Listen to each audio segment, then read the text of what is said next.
Hi there, Allison Friedman here with Rate It Green. Thank you for being here. Thank you for your interest in our green building directory and social network. If you're here, that means you probably believe, as I do, that everyone deserves a more sustainable and healthier place to live, work, learn, and play. Thank you in advance for your contributions, for connecting to as many people and entities as you can, and for sharing great green building information as widely as you can. So today we're here to talk about individual and company registration. I'm going to review core concepts here. You'll see some fields and pages today, but I'm going to try and keep it really tight and just keep it to the core information I think you need to get started, and we'll have a little bit of fun too. So let's get to it. First, let's make sure we're all in the right place here to talk about green building, connecting, sharing, amplifying information, making the world a more sustainable and healthy built environment for everyone, and on to registration. So the first thing you need to know is that you're going to create an individual account when you join Rate It Green. And if you want to join the site as an individual and that's what you'd like to do,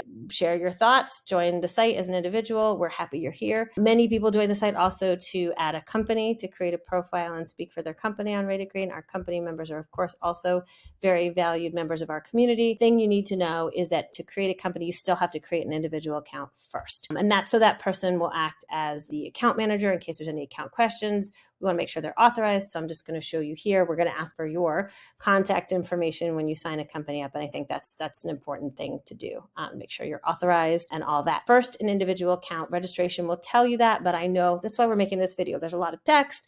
Registering for things can be confusing. So that's something we thought it'd be helpful. Second, and kind of related, you're going to create a screen name, which we do when we join most communities. In this case, the note I wanted to give is that I don't recommend using the same exact screen name for your individual account for your company account. One of the reasons is because I've heard from a lot of people when they do that, they get back to me saying, hey, I'm confused. When am I in my individual account? When am I in my company account? They look a little different, but I'm not sure which is which. We want to go ahead and suggest that maybe use your first name and a last initial, last name, first initial, full name. Many people are comfortable with that. Great. Or just something that's different that represents you. I think someone is like the green consumer. We have a lot of names like that on the site. Again, just don't recommend that they're same. If you've already created them in the same, or if you forgot that I said this, ping me, contact me, and we'll go ahead and change that for you. You need an admin to go ahead and change your screen name, but it is no problem, and I can do it very quickly and get that taken care of for you. As with everything else, if that's something that bugs you, feedback is always welcome. Talk to me about what you want to see in future versions. That's very welcome. First, we told you you're going to create an individual account, and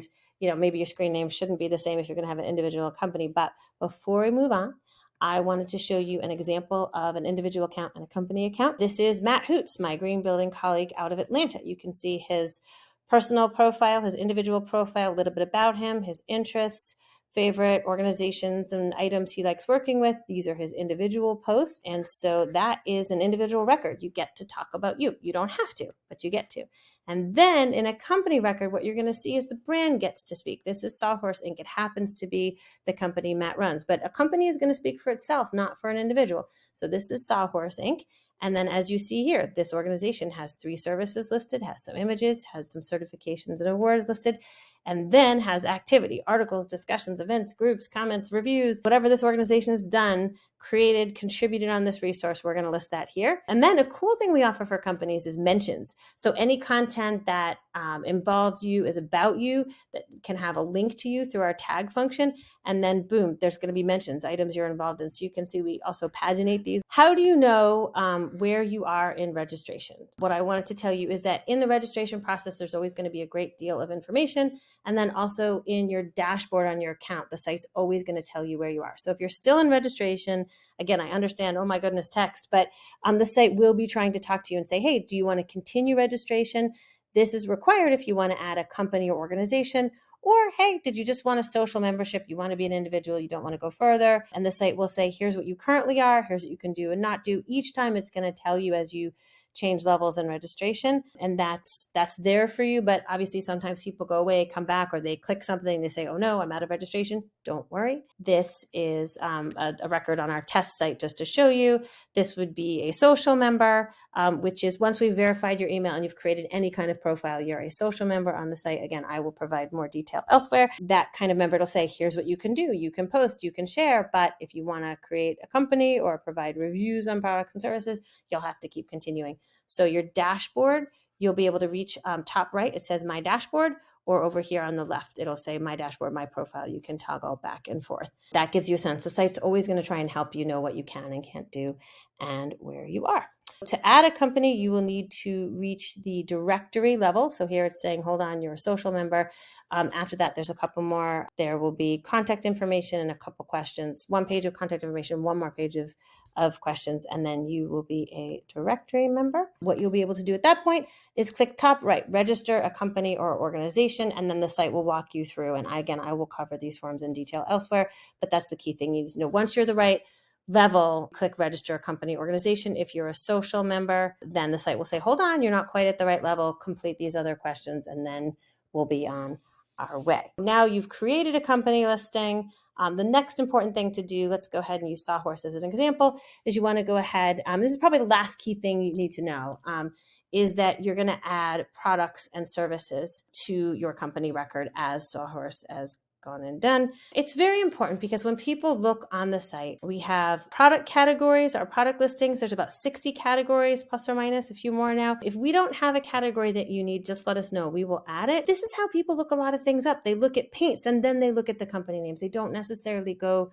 to the company list. Same thing with services, about 30 service categories. If we don't have what you need, if you need further categorization, once you click into these categories, just let us know. But this is worth doing. This is the company list. There's thousands of companies in here, so it's a little easier to find you. People typically look by the type of item they're looking for, and I don't want you to miss out on that opportunity by not adding products and services. So don't forget to do that. It can seem like, well, hey, wait, this is a lot of information, but I think this record's a good example. Really, I think what we're offering is a lot of power in your records, right? To click on a service and learn about it, to click on a different service. And in fact, this is a good example.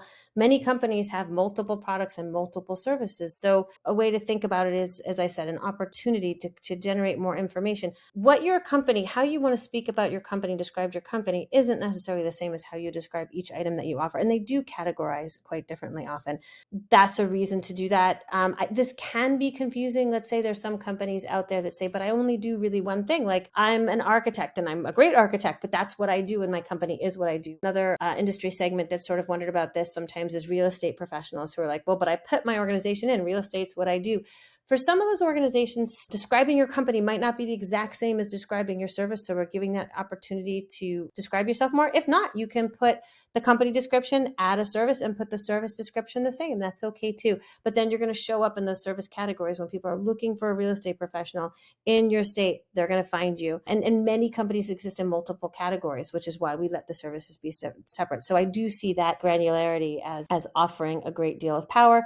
And then I would also say that some organizations in those industries where you might think, oh, they tend to do, one main offering. It's actually, there are plenty of organizations, both architectural firms and real estate organizations that offer multiple services. So it's very important for them. Hope this was reasonably efficient. Hope this was helpful. I will go ahead in another video describe every step of registration, every form, and sort of what the key things to know about each membership level and type are. But I hope this is enough to get you started. And thanks for your attention. Thanks for your interest in green building, and keep up the good green building work.